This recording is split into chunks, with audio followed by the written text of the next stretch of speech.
You like but it, I huh? think the int change really helped him because he can clear creep waves super fast. One of his problems before is like you're not really a good slide lane pusher. It's really hard for you to maintain consistent on farm. Okay. And the other part is the new Veil is super good for him in the early game. Like she was even buying it prior to getting Blink Dagger yesterday when they were playing, and it's very strong. So. All right, talk to me about Sven, Shane. Honestly, you made a big noise. Oh my god, this is so all in. I 100% so thought that Navi were gonna pick Sven, and I think that VP thought the same. So they're like, we're gonna counter pick it with the Drow strat. It's this murder is time. an extremely volatile draft from Navi. And this is like, not even anything for setting up relocate ganks. This is just about keeping Drow alive. yeah, I think, sustain this and IO. push. Yeah, It doesn't even need they to don't care go about the anywhere. ulti at all. Yeah. Actually, They just go push down towers and keep Drow alive. You can send her back if need be. I guess VP just last banned Vat, right? And then they, because General doesn't have his hero yet. yeah. I think wouldn't a Tidehunter be really nice I in their honestly think lineup? Void is pretty good as well. Oh yeah, that's true. Yeah. Void's good. Yeah, you have so many ranged heroes. Yeah, Guys, so so to like, kind of if team you fight pick the hero, Void, though, yeah. you have literally no damage on the Sven. Like if he gets Warcry off or whatever, and you're trying to kill Sven with those heroes, you're just, it's not happening. I think that's maybe the only concern. And the other thing too is Chronosphere is a much longer cooldown, whereas if you get like one lasso pick off, it's like a guaranteed tower, and you can do it more consistently. I don't know. I think Void's good too, but I just think that the damage would be an issue. I'm just trying to think like offlaners that have control and maybe a bit of beef in the front lines. Yeah. Wouldn't it be nice if Beastmaster wasn't permaban status? Yeah. Every game we saw Beastmaster yesterday, he just destroyed. Like, Yeah, I know. He's super broken. There's no way you can ever let that hero through. So what does virtus.pro do? Because you kind of know what's coming from Navi, right? They're not hiding what they're gonna do. Yeah. So what's their plan? Well, How I do you think gonna deal with honestly, that? with the 3 heroes that they have, they can already take it late game. Like, Okay. I don't think that's really a problem for them. So how are they gonna it's- make it to late game? they can either do hyper aggression in the lanes, like we saw them try to do before when they beat Navi that one game. How about a Tinker? Tinker's not bad actually. Tinker actually would fare pretty decently against these heroes because the only catch they have right now. Okay, they're just gonna take the ban now. They know it's gonna get banned. Or no, wait, that's VP's bet. Yeah, but they So would they're have deny otherwise. picking it. Yeah, they're deny picking it otherwise have to from ban it. Navi. IO's pretty good against Batrider, to be honest. It's probably one of the best counters, maybe. It is, but I think it's a denial pick, and whatever hero they're going to pick for G, they just probably don't prioritize it very highly, and they know that Navi are either going to pick or ban it, depending on... Okay, so Navi's draft is basically, let's group up and push. We get a few levels on Drow. Yeah. We push extremely fast. But if the Batrider just lassos him, drags the Drow back, all of a sudden their push is completely shut down. You know, yeah, if you can get the opening, then it's super Exactly, strong. yeah. Plus, again, it's the synergy with the rest of the lineup. They have vision with track. They have this have movement glimpses. speed Yeah, from there's Sven. so much chase potential. It's like if you mess up a push and you don't disengage properly, you're losing like 2 or 3 heroes every single time. That is the scary thing about playing into VP's draft, no matter what kind of heroes you're actually fielding. But the thing with Navi's draft is it's a very all-in push. I mean, it's game 1. This is the chance to try it out, right? Well, I mean, it's not really trying it out. The Navi do this, you know, this is... No, I mean, like this is the chance to go all in. They don't need to think about. This I is think the they only would game do they it have. anyway, Yeah? honestly. Even on the 3rd game. I just Okay. think that that's what they feel comfortable with. I mean, And that's fine. Navi, yeah. But you just got to know going in, it's like this lineup has to succeed in the first 20 to 25 minutes. But if there's anyone in the world that knows how to deal with this, it's going to be VP. I mean, so They many... play this too. I mean, yeah, FNG was like one of the pioneers of the Drow draft, so he definitely knows the weaknesses. for sure.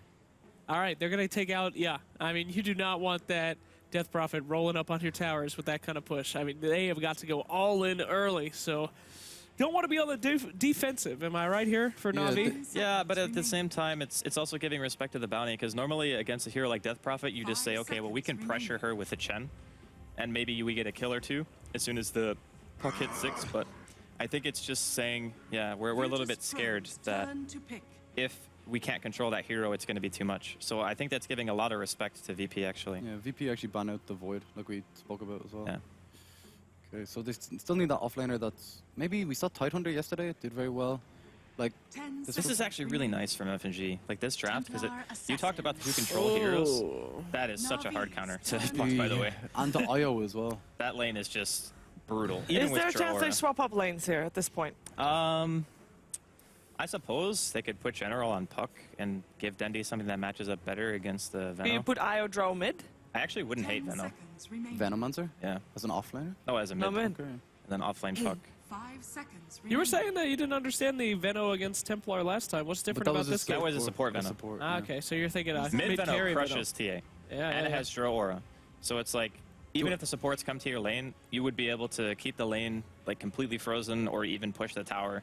It's very hard to gank. What about if they just go with Invoker and then they put the poke in the offlane? Yeah, they could do that too. Because like it's pretty hard matchup against TA as Invoker, but with the Drew Warrior, you might get. You could even go Quas Wex, honestly, this game, I think. How does IO Dro mid go against TA? Is that a chance? Slardar. All right, there's the control.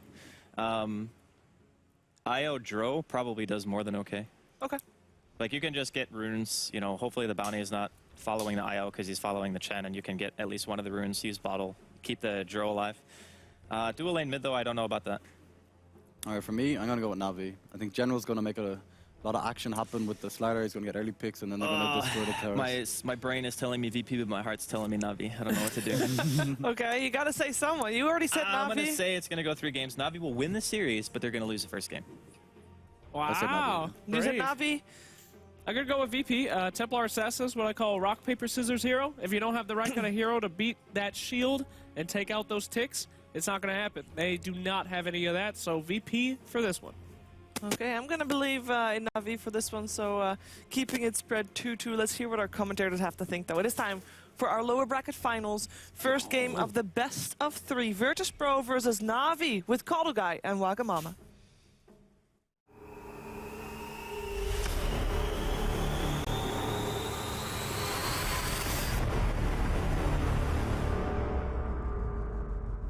Hello, ladies and gentlemen, and welcome to the caster panel. I'm Kyle Guy. Of course, this handsome gentleman is Wagamama. I'm definitely on the side of VP. Just want to say that immediately. All right, get it out there right away. You know. Okay, why are you immediately on the VP train? I think this TA hero could be pretty fun to play. All right, fair enough, you biased son of a gun. But, you know, it is Navi, after all, and we know a lot of Navi fanboys are going to be rallying quite behind it. Would you agree with Draskell? This feels a bit all-in for game number 1? I actually agree with Draskell in his last sentiment that, you know, I want Navi to win, but the draft-wise, I just think that VP's draft here is really easy to execute. They have nice combinations, and while you do have Wisp and Chen to try and send home and try to save people, I just don't see them having an easy way controlling this game. And movement speed between Track and Warcry, that's going to be hard to run away from. We'll see if Navi are going to be able to pierce the armor of virtus.pro, if you will, and see if they can kind of, you know, play with the clock a bit and be able to kind of push forward when possible, because, yeah, even as the game will scale, it could look pretty damn nice for virtus.pro. And as expected, we could see bloodshed right away, Waga. Already both these teams looking to clash at the top rune right now, and we're going to lead in with an early nice stun coming out. And it goes right on top of the Slardar. Will creep in general, gets up with a good crush. Now they're looking for G as they jump back while they still try to go for Suniko's Wisp. He tethers back away, looking to make it out, but he will go down. It is going to be No Fear picking up that first blood, and now they look over for the Dendy puck, and they can get that too. virtus.pro start out with a nice double knockout. Very hard to go into that 5-man of VP. They brought everyone for that top rune fight, and we don't normally see rune fights anymore because bounty runes are not ultra important anymore. But, you know, that at least they got both the bounty runes on the side of Navi, but losing 2 heroes, that's painful. You know what's funny, actually, is when I was checking some of the replay footage coming here for this LAN final, I watched the matchup of Navi versus VP, and in those series, they did clash like every game at the rune. But you're right, when it came to the LAN final itself, we didn't see very many battles at the runes. But, you know, these are 2. It's just not incentivized, you know? There's no big reward for actually winning the rune. It's just 100 gold. So without the experience reward, if you're going to die for it, don't do it. But we're going to see, actually for the Puck versus TA mid matchup, it's not that terrible for Puck. Especially having the Drow Aura, you can definitely outplay the TA on that lane. But it comes down to Chen rotations, though. With Dendy handing over the first blood. Yep, with the first blood, it becomes much harder, but the TA did not get the first blood. You know, you died on your Puck, sure, but that doesn't hurt you too much in laning phase. It actually doesn't. As long as the TA doesn't get the gold, you know, boost from it, that's fine. She just got like 20 gold or something from that. Now, FNG was stalking the Chen quite a bit, but he departed to head to the bottom lane, while Artstyle will take his Chen up to the top and kind of work with the camps there. He will be battling out with No Fear on that front, though. So what do you think about the laning setup? Anything too far-fetched? It does look like they're going to be doing the Drow Wisp to the safe lane together here.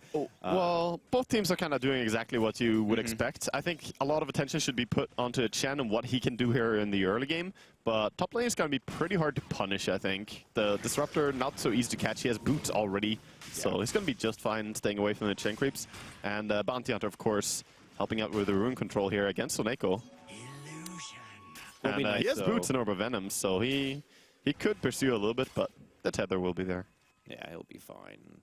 You know, so Nico opting to go for the full complete wand, not bottle build-up. Is that something new that the Wisps lately have been going for, not getting that early extra? I think this is just because of the Batrider. I mean, Batrider. It's situational. Soneko is a great Wisp player. I would say, you know, it's EGM and Soneko are the two that I think of immediately when I hear Wisp. It's just two amazing Wisps. And Soneko has done some amazing plays. I'm sure his decision-making is good.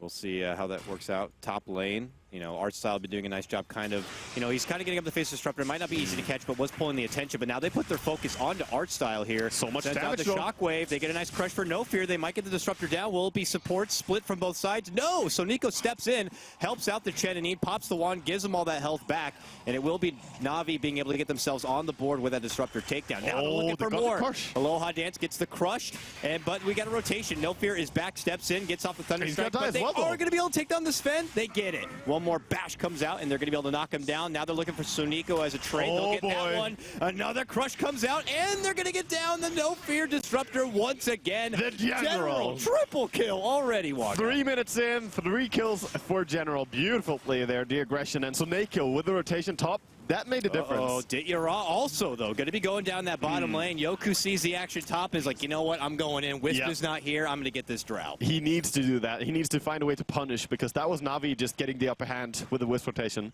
So good seizing that opportunity, but that was 3 heroes down. General at an amazing start now.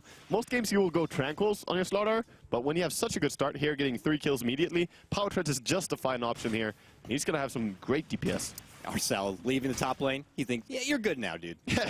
General should be able to hold his own against the Sven. He has the early powered treads on hand, and Arcel will look to take his business elsewhere, but there will be a stranger following about as FNG will begin his stalking presence there. Let's check back on this mid lane, who was not too involved with the action at the top lane. Dendy has recovered. 19 and 11 CS for him.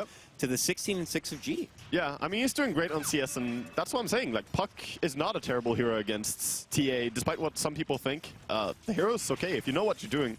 And the draw damage makes a massive difference, though. Like, it's just 8 more damage, but that's the difference between being able to